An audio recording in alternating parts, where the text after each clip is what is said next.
como yo no pude asistir a la clase anterior, si tienen o hubo algún tipo de comentario, porque para retomar y empezar inmediatamente con la clase actual.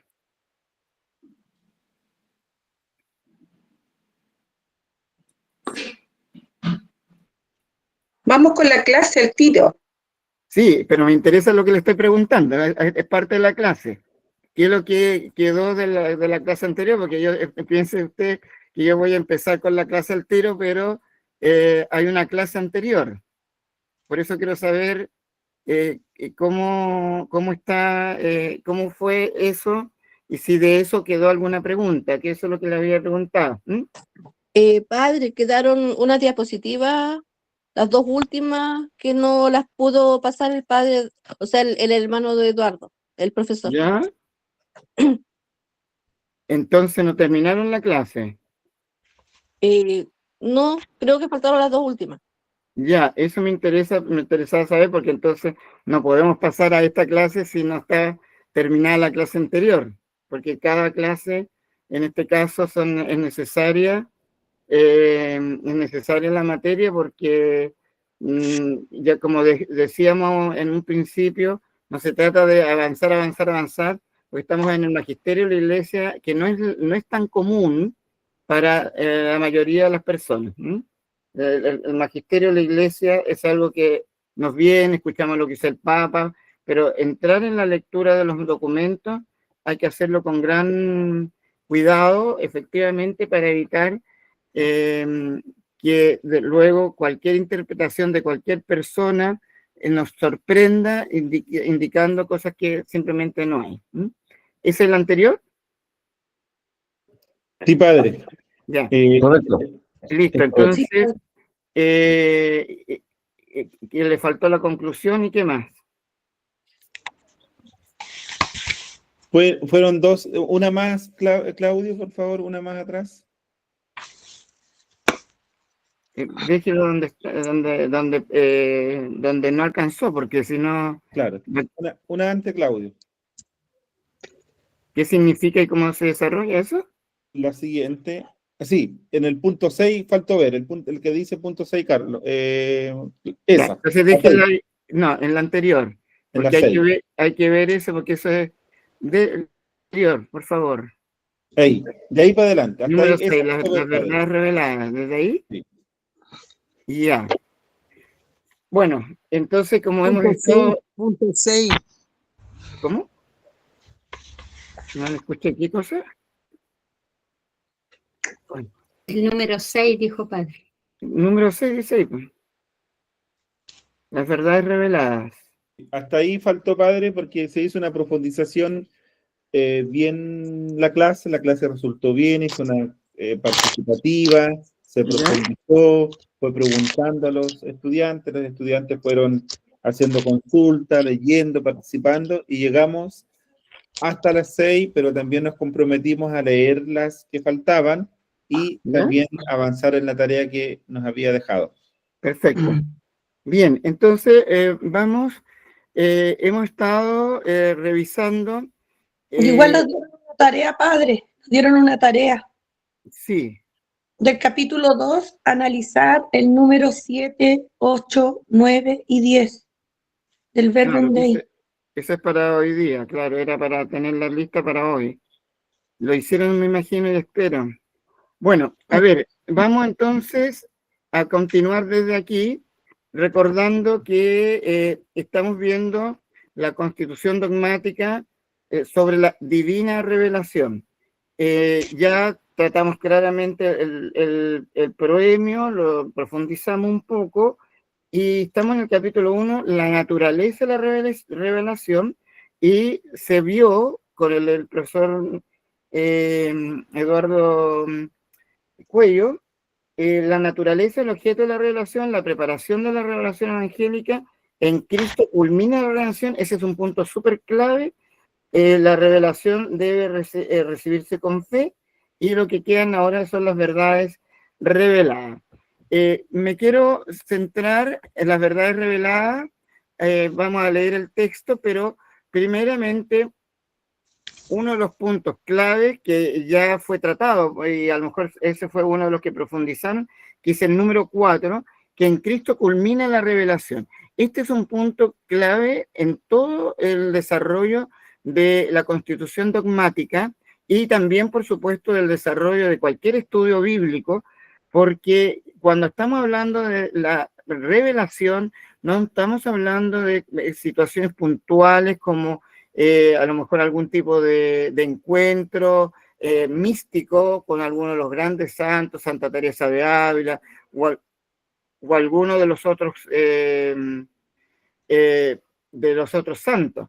Estamos hablando de Dios que se ha revelado a sí mismo, y en el culmen de la revelación, y ahí ocuparon Gálatas 4:4, que había que explicarla. Gálatas 4:4 es aquel texto de San Pablo que nos dice que llegada la plenitud de los tiempos, Dios envió a su Hijo único. Al ocupar la palabra plenitud de los tiempos en griego, San Pablo, que conoce muy bien el griego, el hebreo y el latín, San Pablo va a elegir la palabra pleroma chronou. Chronou significa tiempo, pero viene del término griego cronos, que significa, podríamos decir, un tiempo histórico. ¿Por qué es importante esto? Porque Jesucristo se revela en la historia humana, es parte de la historia humana, y por la misma razón, con la persona de Jesús, la revelación está cerrada. En la Sagrada Escritura, lo último que está consignado como palabra de Dios es el libro del Apocalipsis, con las palabras ven Señor Jesús, el Maranatá, ven Señor Jesús. Eso es lo último de lo revelado. Cualquier otra manifestación a posterior o cualquier otro documento que pueda ser de gran autoridad en la Iglesia, por supuesto que va a estar referida a esa revelación ya concluida como tal. Es para que no nos confundamos con otro tipo de apariciones u otro tipo de interpretaciones, incluso que se puede hacer en la clase de hoy vamos a tener que tratar sobre el tema de la tradición. ¿Bien? Ahora, para concluir entonces, las verdades reveladas nos dice el texto, por supuesto está resumido: mediante la revelación divina quiso Dios manifestarse a sí mismo y manifestar los eternos decretos de su voluntad acerca de la salvación de los hombres, para comunicarle los bienes divinos que superan totalmente la comprensión de la inteligencia humana. Eso está tomado literalmente de la Constitución dogmática del Vaticano I, Dei Filius, que ya revisamos en el proemio, que son dos de las grandes bases que tiene esta constitución dogmática, que es justamente la constitución, o sea, los decretos de Trento, que tiene que ver con la fijación del canon, y luego la constitución dogmática Dei Filius. Entonces, ahí dice: confiesa el Santo Concilio que Dios, principio y fin de todas las cosas, puede ser conocido con seguridad por la luz natural de la razón humana, partiendo de las criaturas, pero enseña que hay que atribuir a su revelación el que todos, aún en la presente condición del género humano, puedan conocer fácilmente, con firme certeza y sin ningún error, las cosas divinas que por su naturaleza no son inaccesibles a la razón humana.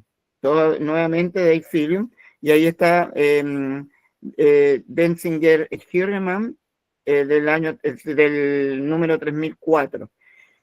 Esto es sumamente importante porque estamos hablando primero que Dios se revela a sí mismo, pero Dios ha creado al ser humano a su imagen y semejanza. Por tanto, Dios ha creado al ser humano capaz de conocerlo, capaz de acceder a este conocimiento. 3 facultades del ser humano, esto no está escrito ahí, por tanto sería bueno que la puedan ir anotando. Está tratando de pasar. Pase a la que siga, por favor.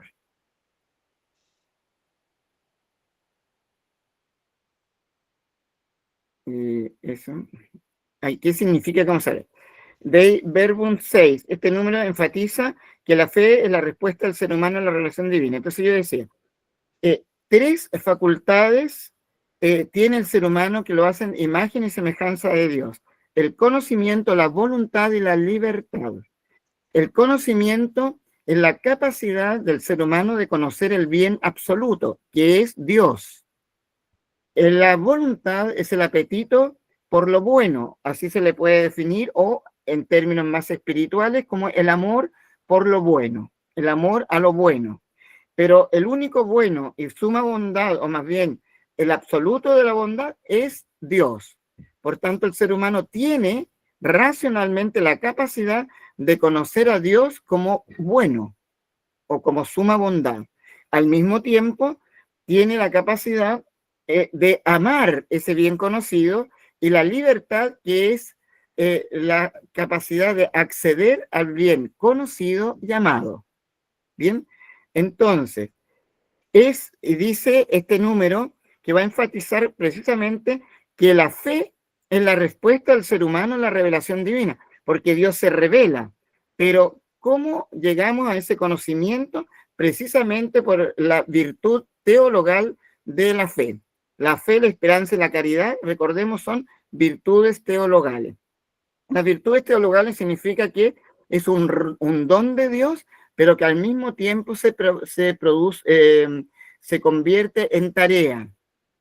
Tenemos que tener conciencia del concepto de virtud. La virtud es un don o es una capacidad que el ser humano tiene de desarrollar. Por ejemplo, la virtud de la honestidad es una virtud, pero yo puedo nacer con buenas inclinaciones y tengo a lo mejor buenos ejemplos, pero si yo personalmente no soy honesto en todo mi quehacer, ciertamente que no habré desarrollado la virtud de la honestidad o de la responsabilidad o cualquier virtud. Si la fe, Alejandra, poner mute porque se está sonando un ruido extraño. Alejandra Castillo, ¿puede ser? Ahí, gracias. Como decía, esto es importante para lo que estamos viendo. ¿Por qué? Porque la fe es una virtud que la recibimos en el bautismo, pero si nosotros no desarrollamos la fe con nuestra razón, con nuestras capacidades, ciertamente puede quedar en semilla. Y una semilla, cualquiera que haya plantado alguna vez una semilla o alguna plantita de pequeña, sabemos que si no ponemos las condiciones de luz, agua, tierra, aire, probablemente esa semilla quede infecunda. Mientras que cuando yo le pongo condiciones, la semilla fructifica. En este caso, la fe es una virtud que la recibimos en el bautismo, pero que a través del ejemplo de nuestros padres, nuestros padrinos, de nuestra familia, y luego en el ejercicio propio de la razón y de la voluntad, yo voy a acceder a ese bien conocido y voy a poner elementos, medios para poder llegar a ese don. Entonces, la fe es un don de Dios que nos permite conocer y amar a Dios, aceptar la revelación divina con confianza y obediencia. Dios se muestra, pero eso también tiene una reacción. Por eso hablamos de respuesta, es como un llamado, una vocación. Yo no saco nada con conocer a Dios si no adhiero a Dios. Y en esto voy a poner un ejemplo más que terrible. El demonio no tiene capacidad de arrepentimiento y por eso está condenado irremediablemente. No está condenado el demonio por no conocer a Dios, sino que está condenado el demonio porque conoce a Dios a la perfección y sin embargo lo rechazó. Entonces, y por eso no tiene capacidad de arrepentimiento, porque sabía exactamente, es una persona angélica, recordemos que el demonio es un ángel, criatura de Dios, con todas las perfecciones del ángel, por tanto, sabía exactamente quién era Dios. Nosotros tenemos un conocimiento racional, por tanto vamos conociendo de a poco, pero el demonio no. El demonio conoció de una vez y para siempre, sabía lo que rechazaba. No tiene capacidad de arrepentimiento porque el arrepentimiento viene de darse cuenta del error cometido. Y ahí viene el arrepentimiento, el dolor que puede producir el hecho de que yo hice una acción que estaba contra Dios o que de alguna manera minimiza la presencia de Dios en mi vida, y entonces yo me arrepiento porque ahora conozco que estaba equivocado, ¿no? Entonces, o ahora tengo mayor claridad de cuál fue mi error o mi pecado, propiamente tal. No todo es simplemente equivocación, hay a lo mejor una opción que fue incorrecta. Bueno, entonces, la fe, como decimos, no basta con que yo conozca a Dios, porque el diablo lo conoce mejor, sino que es necesario que a Dios se le acoja o se le acepte y se adhiera en la obediencia de la fe.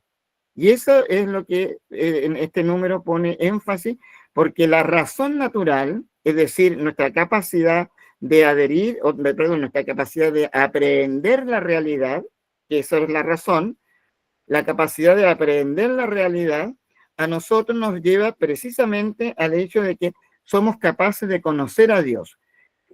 Somos capaces de saber que Dios es uno, que existe, que es uno, que es eterno. Son las cosas que son los elementos de conocimiento de Dios y que Dios se ha revelado a través de la Sagrada Escritura, a través de muchas formas. En la naturaleza también uno puede descubrir los vestigios de la acción de Dios y por tanto uno puede conocer a Dios. Bien, ahora, podemos llegar a la conclusión de que Dios existe, de que Dios es uno, que Dios es eterno, que es todopoderoso, que no tiene ni principio ni fin. Eso nosotros lo podemos conocer. Por la razón también conocemos que Dios es creador y que nos ha elegido a nosotros. Todo eso lo podemos conocer a través de la simple razón natural y de un discurso común. Ahora, podemos conocer que Dios es primero Padre, Hijo y Espíritu Santo. No podemos conocerlo por la simple ejercicio de la razón, y es ahí donde se nos ha revelado, y con la capacidad que el mismo Dios ha puesto en nosotros, esa capacidad de Dios, esa capacidad que Dios ha puesto en nosotros, nos permite entonces penetrar los misterios de Dios que por sí mismos serían impenetrables. Y ahí entonces estamos frente a lo que llamamos la revelación de Dios en sí mismo, porque ya Dios nos ha revelado el misterio de su intimidad. Sabemos que es Padre, Hijo, Espíritu Santo, sabemos que es una comunidad de amor, un amor entregado, un amor dado, un amor recibido y un amor respondido. Y sabemos que Dios justamente es Padre, Hijo y Espíritu Santo, sin confusión, sin división. Violeta Rojas, por favor, puede poner en mute a su... Violeta Rojas, porque se escuchan los ruidos. Por favor. Eso, gracias. Perfecto. Entonces, eso es cuando se dice qué significa esto de las verdades, porque son justamente a través de verdades a las cuales podemos llegar con la razón, podemos llegar también ahora a penetrar aquella verdad que es imposible para el ser humano, porque es simplemente incomparable, es decir, no tengo con qué comparar la grandeza de Dios, porque no hay otra realidad que se le asemeje. No hay otra realidad en la cual pueda ser Padre, Hijo y Espíritu Santo, un solo Dios, tres personas distintas, sin confusión, sin división, como los concilios Niceno y de Constantinopla nos lo van a recordar, y luego va a ser ya definitivamente canonizado en el concilio de Calcedonia. Más adelante, en algún momento, podemos entrar en alguno de los concilios, pero lo que sí, vuelvo a hacer alusión a lo que decíamos al inicio de este curso, que un concilio va a esclarecer al otro, pero nunca lo va ni a anular ni a contradecir. Por tanto, tenemos la larga y venerable tradición de la Iglesia, que es el tema que hoy día vamos a tratar, que nos ha entregado y que nos ha ayudado con su magisterio, el legítimo magisterio de la Iglesia, a comprender mayormente y adherir a estas verdades que por su propia naturaleza para nosotros serían inalcanzables si Dios así no hubiera querido Él revelarse, porque podríamos haberlo alcanzado hasta ese nivel. Él existe, Él es uno, Él es eterno, Él es creador, pero no podríamos haber abarcado aquellos misterios más profundos que solamente Dios quiso mostrarnos. ¿Puede pasar a lo que sigue? Padre, disculpe, usted estaba hablando recién de las facultades del ser humano y nombró Sí. el conocimiento de la voluntad, pero la tercera me perdí. La ¿Era la libertad. fe? La La libertad, no era la fe, la No, la libertad. fe no. La fe no es una facultad, no es una,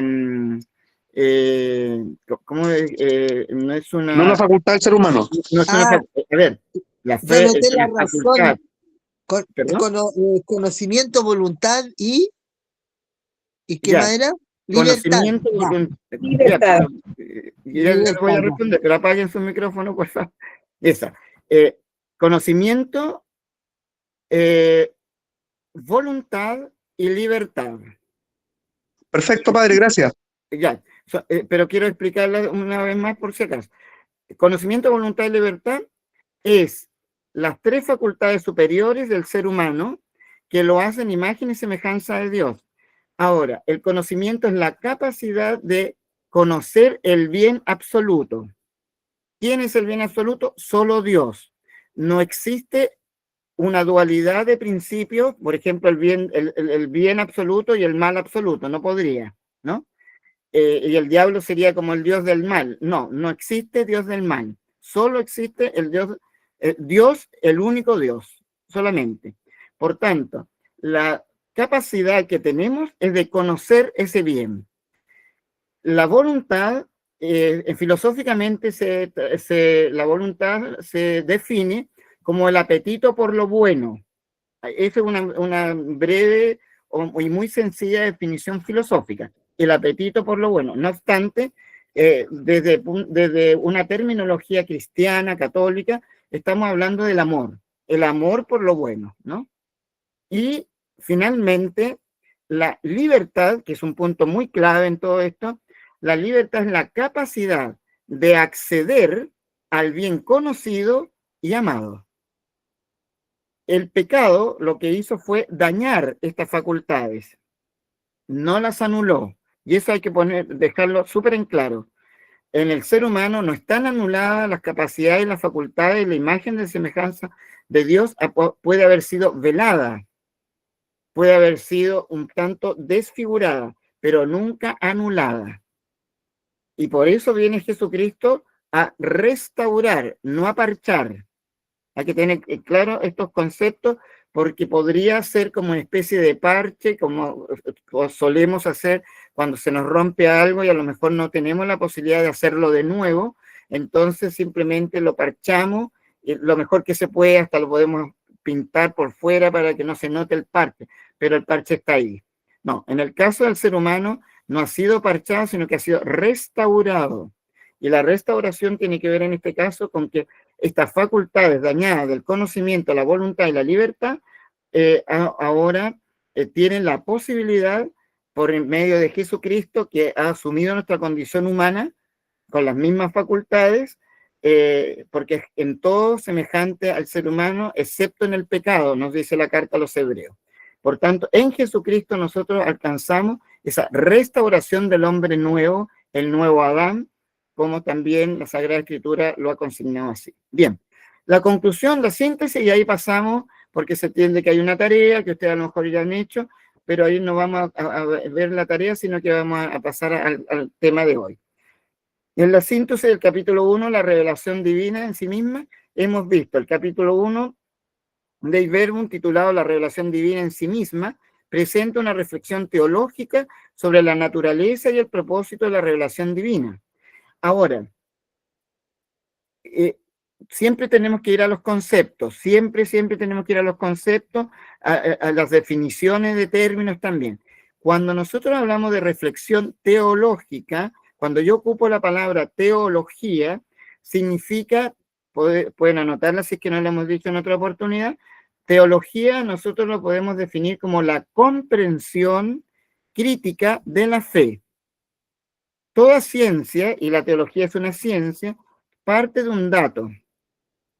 No hay ninguna ciencia que parta de la nada. Siempre se parte de un dato que ha sido entregado. A partir de ese dato empieza con ensayo y error, se empieza a profundizar hasta llegar haciendo síntesis, haciendo análisis, finalmente se llega a una conclusión. Bueno, en el caso de la ciencia de la teología, es una comprensión crítica, es decir, yo llego a comprender a través del ejercicio de mi razón, eso se llama crítico, porque viene del verbo creseo en griego, que significa justamente separar, es decir, un análisis que uno va haciendo, a eso se refiere. De ahí vienen las palabras crisis y otras tipos de palabras similares, porque justamente vienen a separar la realidad para luego volver a juntarla, ese es el sentido, no para dejarla totalmente disociada.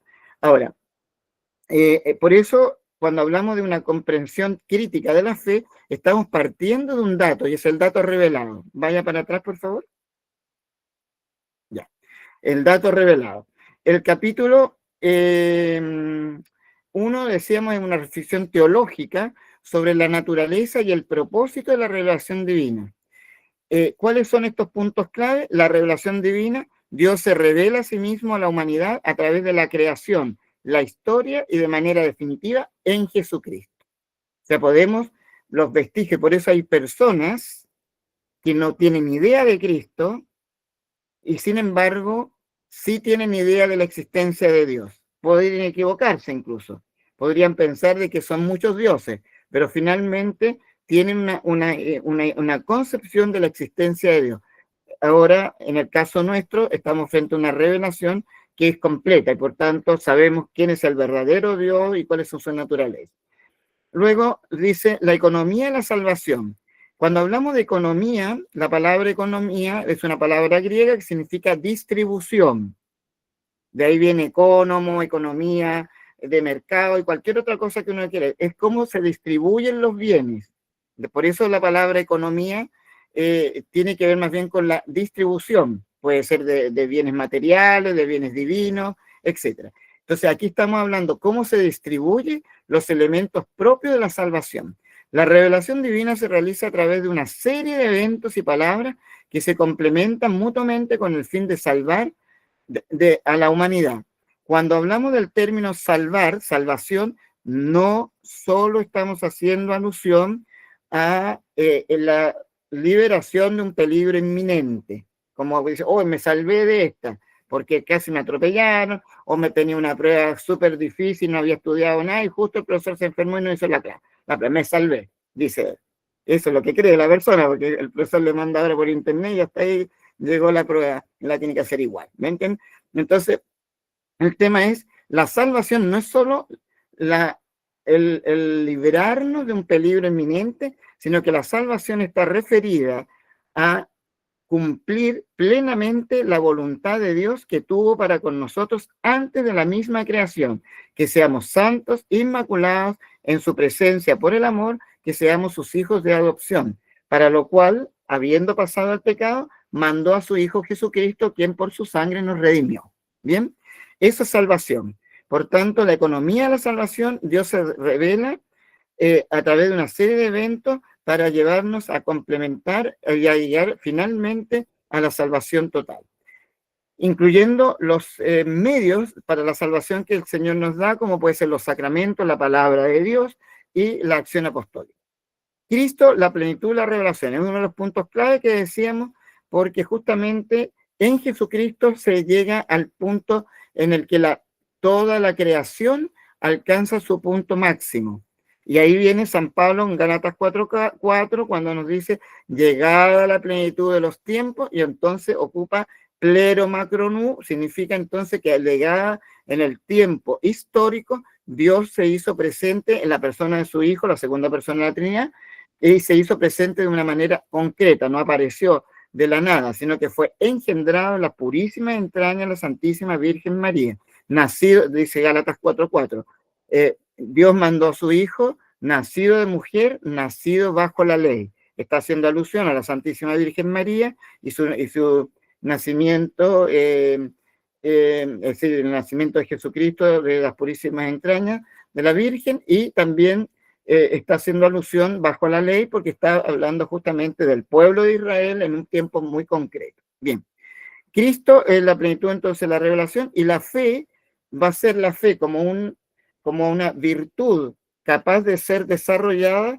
que nos ayuda a penetrar los misterios más profundos que, habiéndose acercado a nosotros por la razón natural, somos capaces entonces de inteligir al mismo Dios ya con una revelación divina que sobrepasa lo natural y que nos pone en el ámbito de lo sobrenatural, y por eso la respuesta lógica es de acogida, de aceptación y de obediencia. Ahí estamos hablando con la obediencia de la fe.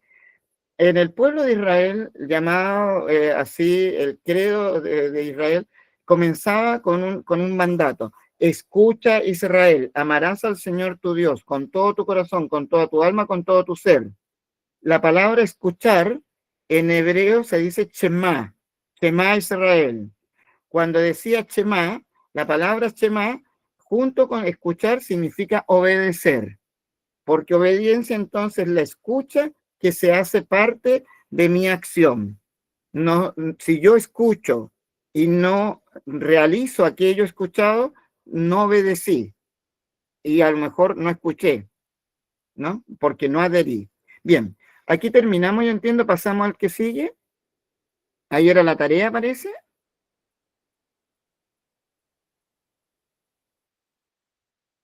Y hemos aprendido, bueno, es un resumen, más o menos lo mismo: la centralidad de Jesucristo en la revelación, Jesucristo el culmen de la revelación, la fe como necesaria, el ser humano que puede conocer a Dios y su revelación por la razón natural. O sea, ¿es posible conocer a Dios por la razón? Sí. ¿Es posible conocer los misterios más profundos de Dios solo por la razón? No. Es necesaria la revelación de Dios y la fe por la cual adherimos. Bien. Ahí terminamos entonces esto que faltaba. La tarea era leer Dei Verbum capítulo 2, transmisión de la revelación divina, y hacer un resumen del 7 al 10.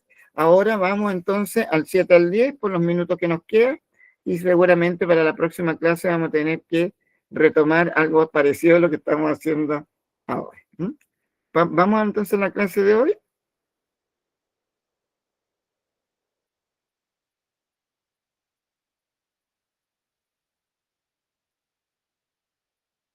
Bien. No, esa es la última, ¿cierto? La tarea para casa.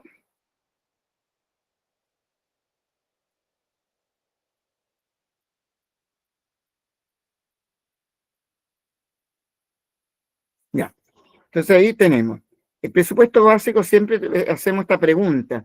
La Constitución dogmática del Verbum es el documento magisterial que trata la divina revelación en sí misma, es decir, Dios que ha hablado a través de los profetas de la plenitud del tiempo por su Hijo único, y esta revelación ha sido transmitida fielmente por los apóstoles y sus sucesores.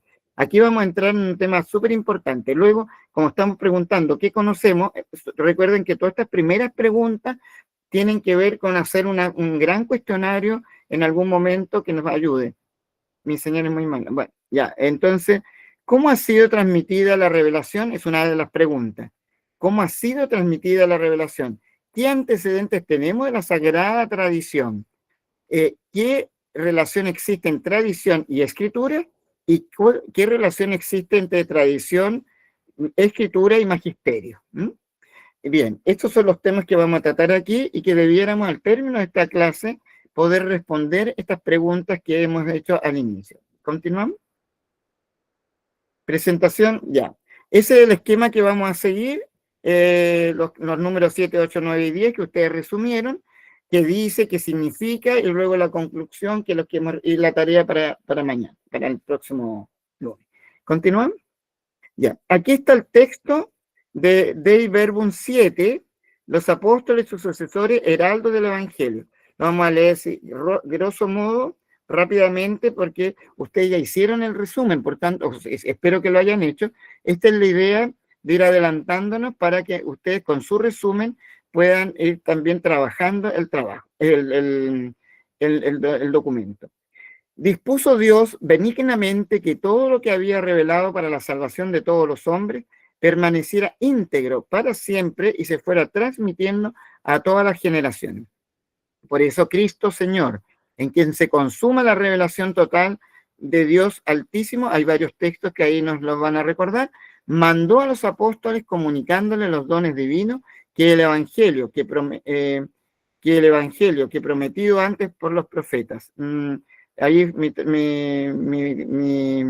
mandó comunicando los dones que el Evangelio fuera transmitido así como fue prometido antes por los profetas. Ahí me faltó seguramente una palabra cuando dice el resumen, el resumen.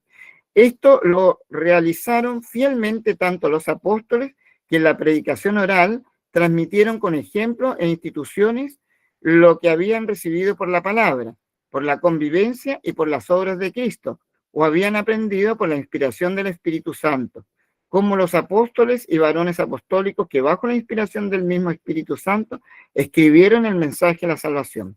Los apóstoles dejaron como sucesores suyos a los obispos, entregándoles su propio cargo de magisterio.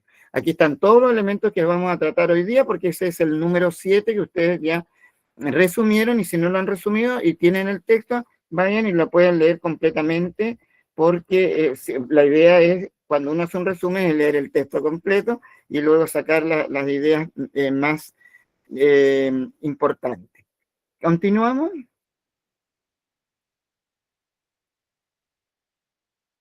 Ya. ¿Qué significa? Del Verbum 7.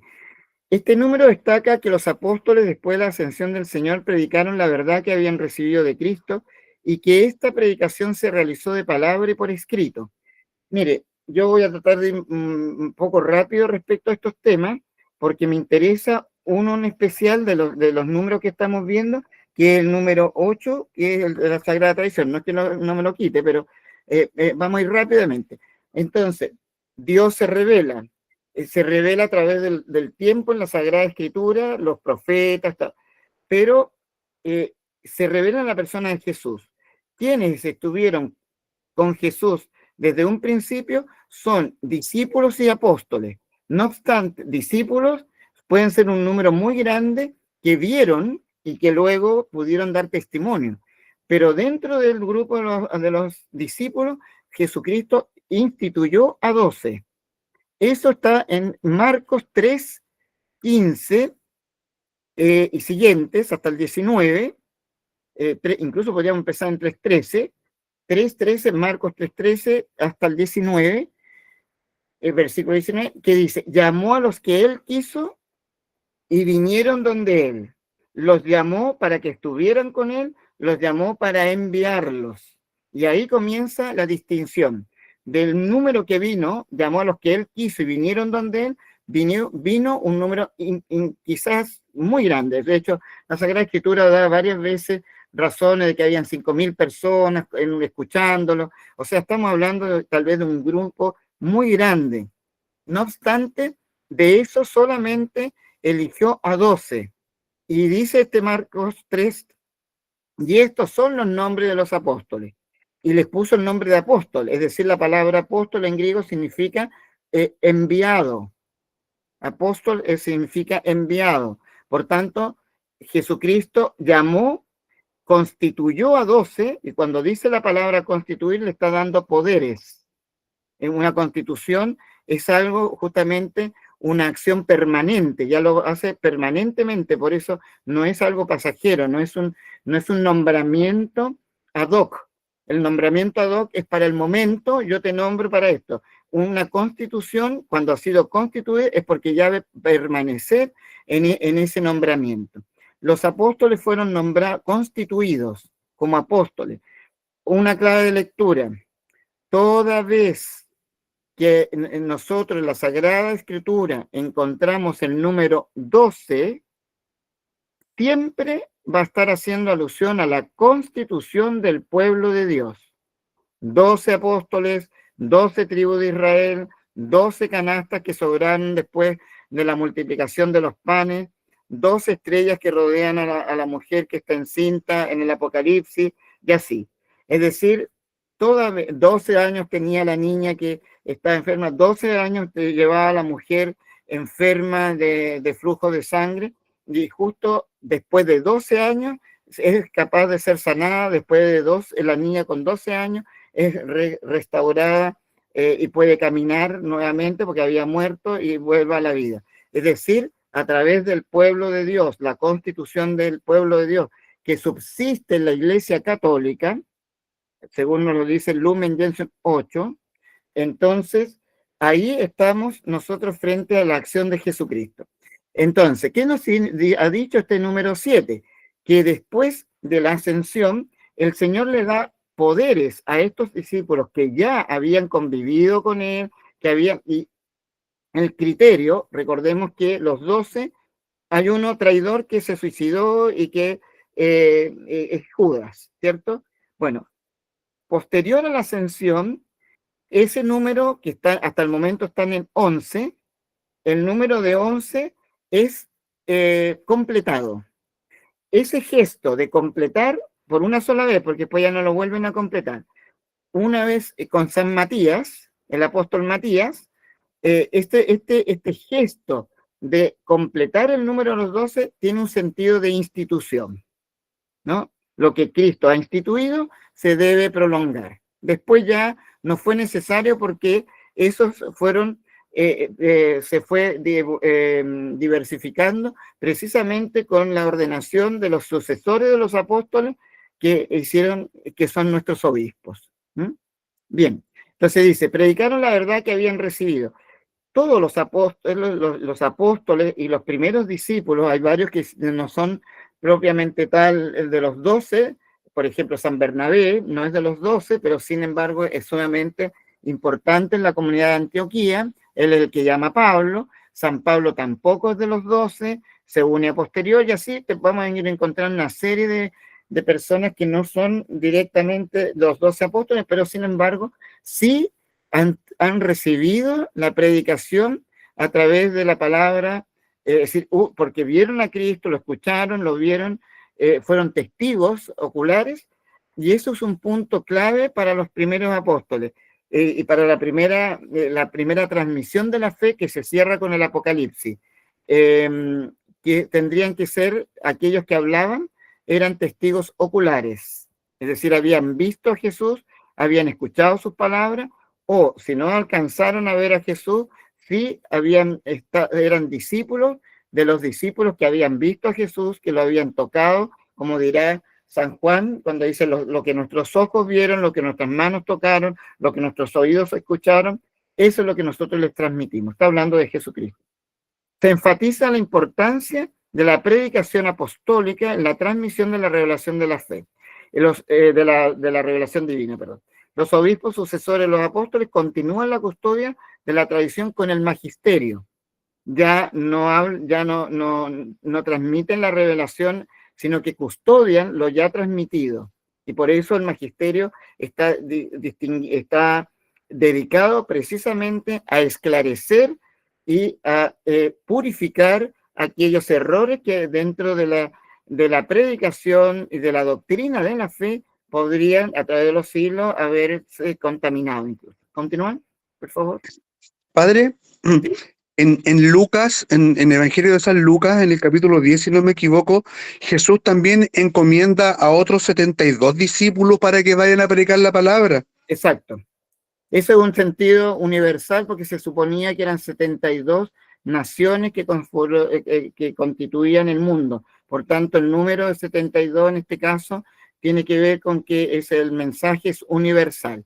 Como hemos dicho, no solamente los discípulos, es decir, no solamente los apóstoles son los que están llamados, sino que hay una serie de otras personas que a posterior y luego los discípulos, los apóstoles sí son constituidos y en todo momento en el periodo prepascual, es decir, antes de la Pascua de Jesucristo, siempre los apóstoles son reconocidos como el grupo que sigue a Jesús y que tiene una cierta estructura, ya incluso hay algunos que tienen ciertos cargos, por ejemplo, Judas se hacía cargo del dinero, por ejemplo, y otros, Jesucristo mismo cuando multiplica el pan, por ejemplo, hay un momento en el que va a decir, mire, reúnanlo en un grupo de 50, luego traigan los panes y los peces, reúnanlo en un grupo de 50. Luego que multiplica el pan, le dice, distribuyan esto. Y le hace, Jesucristo no distribuyó ni siquiera uno, ni siquiera un pan. por lo que ahí dice la Escritura, pero sí los discípulos fueron encargados de ir en estos grupos de 50, de ir distribuyendo el pan, que por supuesto tiene que ver con un signo de la Escritura, perdón, de la Sagrada Eucaristía y del misterio de Cristo entregado, de pan partido por nosotros. Bien, sin embargo, como está correcto muy bien lo que usted acaba de señalar, y así, de esta manera, se fue transmitiendo la fe. Este número me interesa sobre todo, lo vamos a leer, está casi completo en el resumen.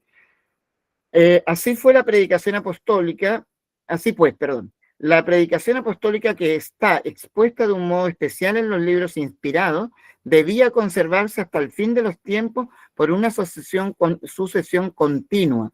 De ahí que los apóstoles, comunicando lo que ellos mismos han recibido, amonestan a los fieles que se conserven las tradiciones que han aprendido o de palabra o por escrito. Ahí está 2 Tesalonicenses, y también que combatan por la fe que se les ha dado una vez para siempre. Judas 3. Ahora bien, lo que enseñaron los apóstoles encierra todo lo necesario que el pueblo de Dios viva santamente y aumente su fe. Y de esta forma la Iglesia, en su doctrina, en su vida y en su culto, perpetúa y transmite a todas las generaciones todo lo que ella es, todo lo que cree.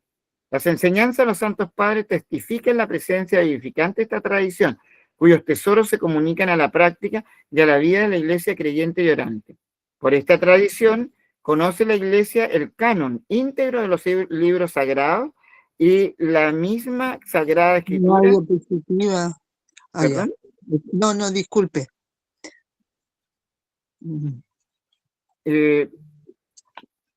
Por esta tradición conoce la Iglesia el canon íntegro de los libros sagrados y la misma Sagrada Escritura se va conociendo en ella más a fondo y se hace incesantemente operante. Y de esta forma Dios, que habló en otro tiempo, habla sin intermisión con la esposa de su amado Hijo y el Espíritu Santo, por quien la voz del Evangelio resuena viva en la Iglesia y por ella en el mundo. Lleva a los creyentes a toda la verdad. Me cortó antes, no, vuelvo atrás, por favor. Lleva a los creyentes toda la verdad y hace que la palabra de Cristo habite en ellos abundantemente. Ahora pase a la otra porque vamos a explicar estos temas. No vamos a alcanzar por el tiempo a explicarlo todo. Me interesa sobre todo que vamos a retomar esto porque este es un tema clave. Deiverum subraya la importancia de la tradición apostólica en la Iglesia. La tradición se desarrolla en la Iglesia bajo la guía del Espíritu Santo. Ahí yo puse el texto que no aparece en Deiverum, pero Lucas 24, 33, 36. Yo les digo rápidamente para que no perdamos el tiempo en buscarlo, pues después vuelvo a buscar en su casa, en su Biblia.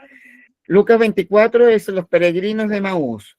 ¿Qué énfasis he puesto en esto? Primero, es la iglesia que huye, porque hay donde dos o más están reunidos en mi nombre, ahí estoy yo en medio de ellos. Esa es la constitución básica de la iglesia.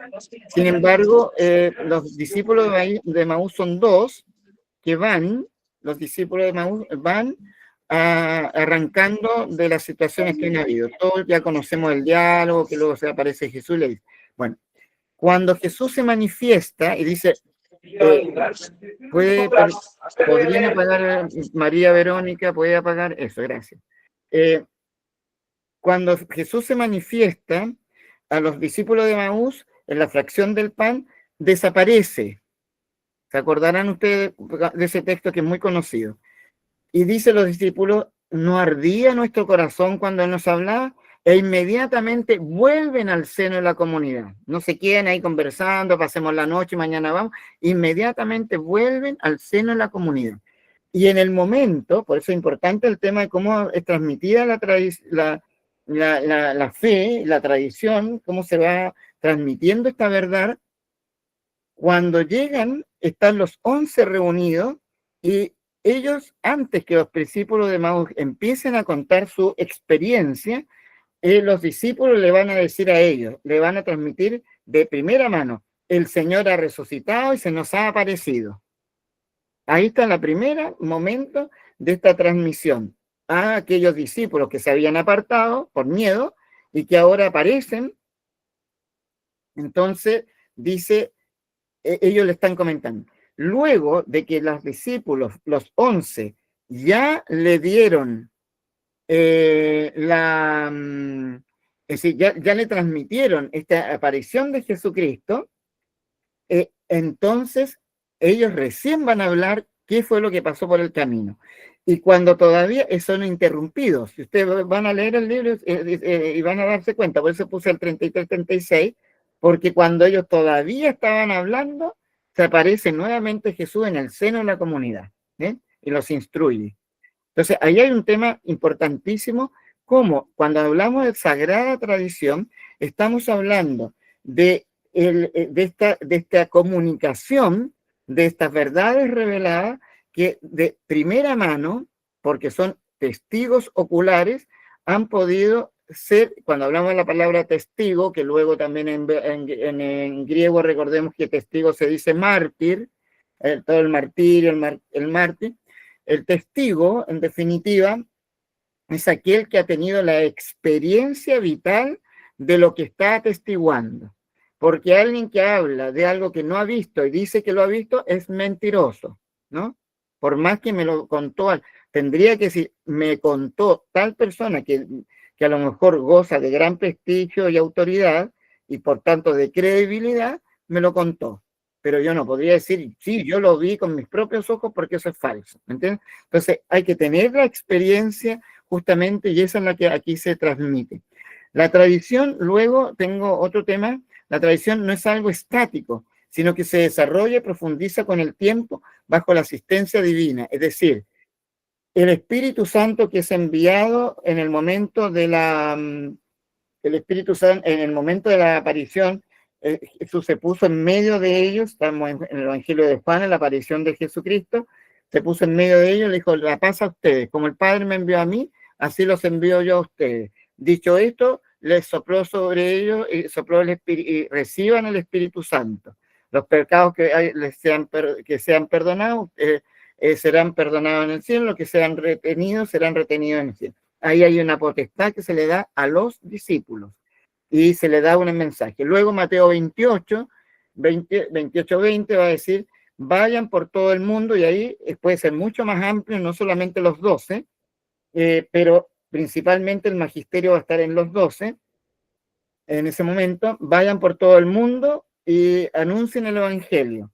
Hagan que sea, enseñándole todo lo que yo les he mandado, porque a mí se me ha dado toda autoridad en el cielo y en la tierra, y hagan que sean mis discípulos, bautizándolos en el nombre del Padre, el Hijo y el Espíritu Santo, y sepan que yo estoy con ustedes hasta la consumación. Ese es el texto que también nos habla de justamente ese mandato de Cristo de transmitir para que puedan ser discípulos. Enséñenle todo lo que yo les he enseñado. Esa es la tradición, ¿no? Esta transmisión viva lleva a cabo en el Espíritu Santo, cuando Jesucristo también dijo, conviene que yo me vaya porque vendrá el defensor que les enseñará todo y les revelará, es decir, les dará la luz total, ¿cierto? La verdad total. Bien, ahí está entonces el ejercicio del Espíritu Santo que está fortaleciendo y que va a dar estrechamente, va a estar ligada justamente a esa transmisión para que sea una transmisión viva y fiel a la doctrina que ha sido entregada por Jesucristo, a la acción de Jesucristo. Vaya para atrás, por favor. No he terminado con el 8. Eso, gracias. Esta transmisión viva lleva a cabo en el Espíritu Santo la liturgia de la Iglesia por su expresión, por ser expresión de lo que la Iglesia vive y cree, es una de las fuentes de la tradición, ¿no? Pero tenemos que tener mucha cuidado de no perder el rumbo cuando estamos hablando de la sagrada tradición, de quedarnos en pequeñas tradiciones. Eso es algo distinto, ¿no? Se transmite a través de eso. La liturgia efectivamente va a ser desde un principio una forma, porque ahí nos va a decir San Pablo, 1 Corintios, lo que dice arriba, dice, este número subraya la importancia de la tradición apostólica, y puse 1 Corintios 11, 23, 27. Yo les transmití lo que a mi vez recibí, lo dice San Pablo. Yo les transmití lo que a mi vez recibí. que el Señor Jesús, la noche que iba a ser entregado, tomó pan, lo partió y lo dio a sus discípulos diciendo, esto es mi cuerpo.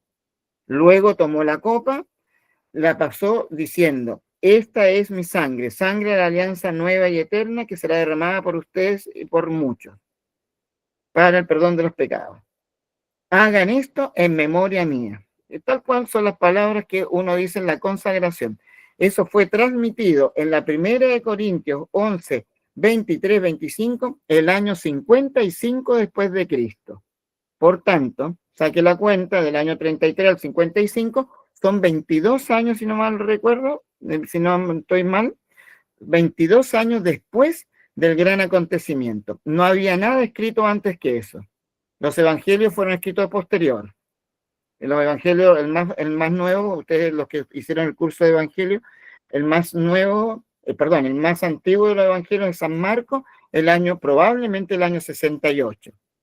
Pero aquí estamos un texto que es del año 55 después de Cristo, que se llama Primera de Corintios. En el capítulo 11 está en la transmisión, y lo dice con todas sus letras. Yo les transmití lo que a mi vez recibí. Estos 22 años fue solo transmisión oral y no por escrito. Por tanto, la sagrada tradición, y a esa nos referimos más que a los elementos de otras pequeñas tradiciones, que si se usa un traje u otro traje, si se dice en esta palabra o esta otra palabra, este gesto o este otro gesto, es la transmisión de la revelación, es fuente. La revelación tiene dos fuentes, la tradición y la Sagrada Escritura. Como vimos en dos clases anteriores, en el siglo XVI hubo una gravísima controversia que duraría hasta el día de hoy, cuando Lutero niega que la fuente de la divina revelación sea la tradición, cuando dice solo escritura, solo fe y solo gracia. Cuando en verdad es la tradición, perdón, la escritura, la tradición y la escritura, la fe y las obras, la gracia y el mérito, ¿no? Esos son lo que realmente a nosotros nos lleva a la vida cristiana. Bien, vamos a terminar aquí porque entiendo que ya estamos pasados en la hora. Si puedes seguir, pero tenemos que dar la tarea. Entonces, aunque vamos a continuar con esto, pero sí es importante la tarea. Ya. Estamos recién en el número 8, vamos a pasar después al 9, ya, y ahí está la conclusión y la tarea. Leer Dei Verbum capítulo 3, Inspiración Divina, Interpretación de la Sagrada Escritura, hacen un resumen del 11 al 13, ¿ya? Ahora, no se desesperen, pero como dijo uno por ahí, que es Alejandro Magno, cuando conquistaba el mundo, en ese minuto, vamos lento porque llevamos prisa, ¿no? Piano, piano, va lontano. Vamos lento porque tenemos prisa, ¿no? Para no caer en el camino así y quedar tirado en el camino por ir atarantado, en forma atarantada. Entonces aquí vamos lento, pero seguro. También se le atribuye al mismo gran estratega de la guerra, decía caminar lento pero sin pausa, ¿no? Lento pero sin pausa. Entonces, no se desesperen si a lo mejor lo está pillando la máquina, por decirlo así, y yo todavía llevo los 3 primeros números y no lo he podido resumir. No deje de resumir, pero vaya tranquilamente y al término de este curso ojalá ya tengamos resumida toda ¿cómo se llama? El documento. Y no solamente resumido, sino que explicado, que es el sentido de este curso. Que tengamos herramientas suficientes para poder abordar este magisterio de la Iglesia. Ahora, vayan con calma, pero sin pausa. Ese es el tema. Con calma, pero sin pausa. No que ya me quedo atrás, me quedo aquí nomás. No, mal alumno, no, mal curso. Hacer un buen resumen de los números que aquí quedan. Bien, esa es la tarea para la casa y los vayan completando los que todavía no la hayan completado. ¿Mm? Ahí estamos al término de nuestro curso. Muchas gracias, padre. Muy bien a ustedes. Gracias, Carlita. Bueno, nos vemos el próximo lunes. Gracias, padre. Gracias. Y ahí cualquier Gracias. cosa.